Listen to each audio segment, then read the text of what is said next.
So to start off here, you're going to want to check your infeed and outfeed table and make sure they are coplanar and flat.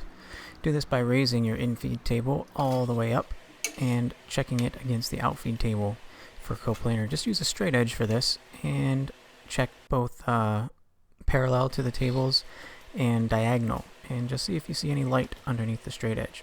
I didn't see any on mine, so I was good to go. This is also a good time to check your fence for square and make any adjustments there.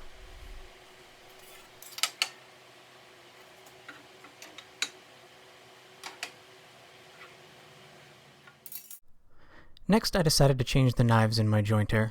This is pretty easy, but can take some time. Start by loosening all of the jack screws that are in there to release the knives, and then just put the new knives in.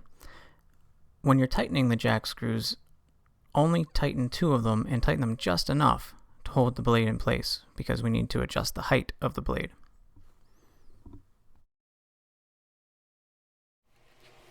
To start adjusting the height of the knives, set your dial indicator to 0 based on the height of your outfeed table.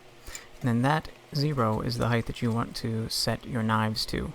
You need to do this in the front of the knives, the middle, and the back to ensure that they are parallel with the outfeed table. This can take some time, and it can be very finicky. You'd be much better off just making a jig to do this as opposed to doing it with the dial indicator.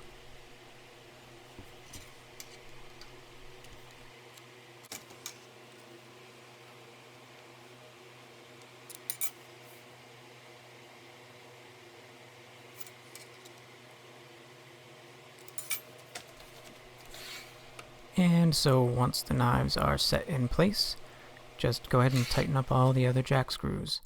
But once you're done, make sure you check the knives again because they could have moved. Next, we'll double check the height of our knives using our straight edge. And you're going to want to do this again in the front and the back of the jointer. Just go ahead and straight your straight edge over the cutter head and measure how far the knives move the straight edge.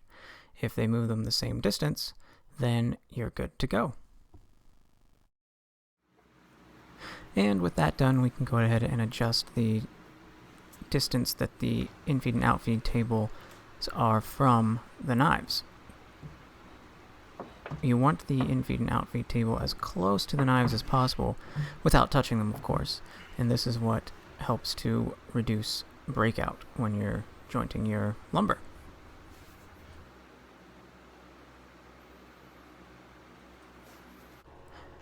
And with all of our setup work done, we can give it a shot. So we'll go ahead and flatten one face of the board and straighten one edge and check for 90 degrees.